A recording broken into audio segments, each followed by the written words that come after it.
Good evening to all. అందరికీ నమస్కారం. ముందుగా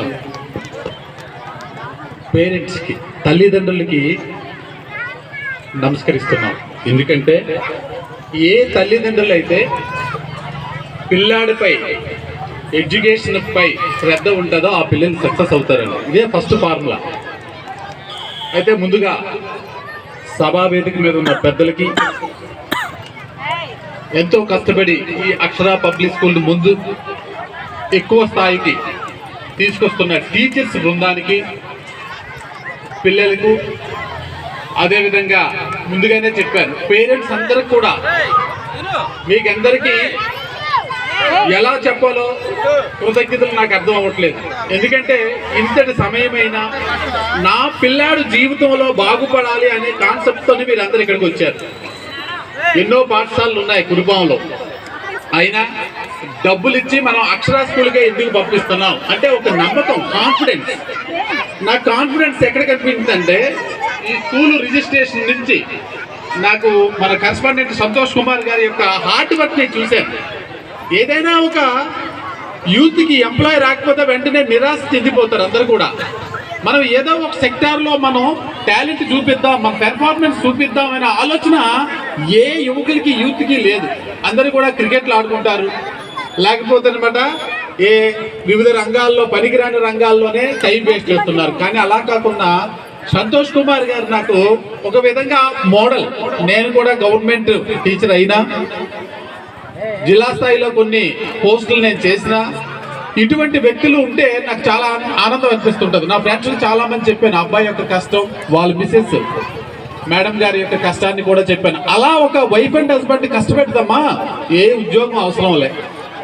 ఉద్యోగం తర్వాత ఇంతమంది వందల మంది విద్యార్థులకి, ఎక్కడ మన్యం జిల్లాలో కురుపాం ప్రాంతంలో ఇంతమంది పిల్లలకి ఇంగ్లీష్ మీడియంలో బోధిస్తున్నారంటే అది మన అదృష్టం. మీరు అనుకుంటారు ఏదో వాళ్ళు సంపాదించడానికి స్కూల్ పెట్టారు. ఎస్, నో డౌట్, ఎవరిమైనా సంపాదించడానికి స్కూల్ పెడతాం, పచ్చి నిజం, అబద్ధం ఆడడానికి లేదు. కానీ ఆ స్కూల్ పెట్టే ధైర్యం, గట్స్ ఎవరికి ఉంటాయి? ఇన్ని లక్షలు పెట్టి బిల్డింగ్లు కట్టి కురుపాంలో అది సక్సెస్ అవుతా అవదా? మరి కోటి గారి లాంటి వ్యక్తులు ఉంటే సక్సెస్ అవుతుందని నాకు ఇప్పుడే అర్థమైంది. ఎంతో మంది కురుపాంలో చాలా మంది కాన్వెంట్స్ పెట్టారు, సక్సెస్ అవ్వకుండా వెళ్ళిపోయారు పాపం లాస్తోనే. అవన్నీ చూసి సంతోష్ కుమార్ వాళ్ళ మిసెస్, ఈ టీచర్స్ ఫ్యామిలీ అందరికీ కష్టపడుతున్నారంటే వాళ్ళకి మనం అప్రిషియేట్ చేస్తూ సహకరించాలి. ఏవైనా చిన్న చిన్న పొరపాట్లు జరిగినా వీ కెన్ అండర్స్టాండ్, మనం తప్పకుండా అర్థం చేసుకోవాలి. మీకు విషయం ఏంటంటే నేను కూడా ఇక్కడే జిల్లా పరిషత్ ఉన్నత పాఠశాల కురుపాంలోనే 10th క్లాస్ చదివాను నేను.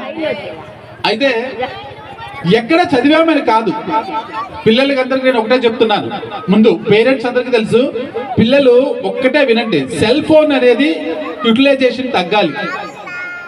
సెల్ ఫోన్ పిల్లలు, మీలో ఎవరైనా సెల్ ఫోన్ రోజుకి 2 hours చూసే వాళ్ళ చేతులు ఎత్తండి. 2 గంటలు. ఫ్యాక్ట్, నిజం చెప్పాలి, అబద్ధం ఆడకూడదు. ఇక్కడ టీచర్స్ ఉన్నారు, పేరెంట్స్ ఉన్నారు. 1 hour రోజుకి గంట నేను చూస్తున్నానండి. అసలు నేను సెల్ ఫోన్ చూడట్లేదు అన్న వాళ్ళ చేతులు ఎత్తండి. నేను సెల్ ఫోన్ ఎక్కువగా అసలు చూడట్లేదు అన్న వాళ్ళు హ్యాండ్ రైజ్ చేయండి. ఇది నిజమా అబద్ధం అనేది మీ తల్లిదండ్రులకి తెలుసు, నాకు తెలుసు.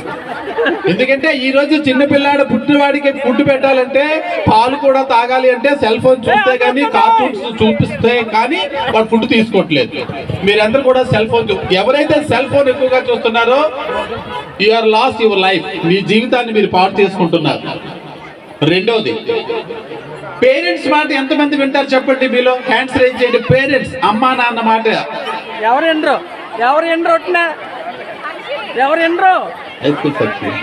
చిన్నపిల్లలు హై స్కూల్ సెక్షన్ వాళ్ళు మెయిన్, వీళ్ళందరూ వింటారు. 5th క్లాస్ వరకు వింటారు.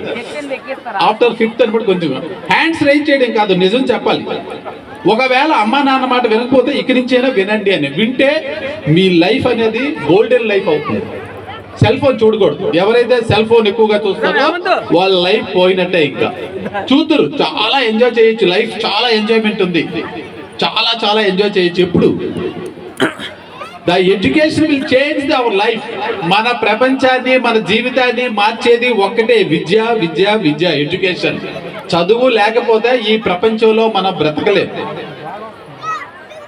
మీరు చిన్నపిల్లలు ఇంకా ఎక్కువ మెసేజ్ ఇవ్వచ్చు, కానీ ఇంకా చిన్న స్కూల్, ప్రైమరీ స్కూల్ కాబట్టి, అదే హై స్కూల్లో కాలేజ్ అయితే చాలా కాలేజీలు, అదే హై స్కూల్స్లో మేము ఎక్కువగా వెళ్ళేటప్పుడు చెప్పేవాళ్ళం.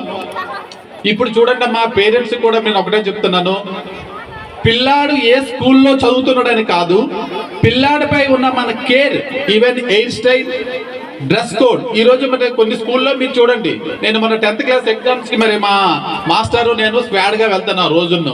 ఈ రోజు కూడా దేలానగర్ మాస్టర్ వీరగట్టం వెళ్ళారు. మీరు చెప్పిన నెంబరు జీన్ ప్యాంట్స్ వేసుకొని ఎగ్జామ్స్ కూడా ఇక్కడ కటింగ్ చిరిగిపోయిన ప్యాంట్లు వేసుకుని ఎగ్జామ్కి వస్తున్నారు. వాళ్ళ హెయిర్ స్టైల్ చూస్తే ఎందుకు మనం ఈ ఉద్యోగం చేస్తున్నామనే బాధ కలిగింది మాకు. అలా అయితే అటువంటి పిల్లల్ని ఏ విధంగా ట్రీట్ చేయాలో, ఎగ్జామ్స్ లో ఎలా ట్రీట్ చేయాలో మాకు తెలుసు. కాబట్టి Sri Narayan Rao Garu, Sub Inspector of Police, Kurpam, please come on to the dais. Welcome, sir. Welcome, sir.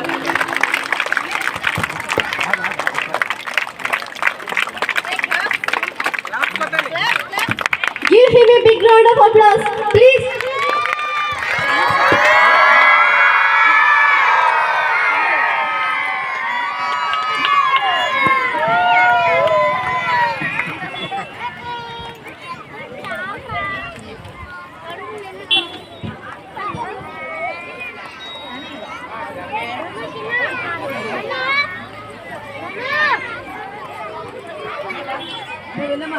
ఎంతో విలువైన సమయాన్ని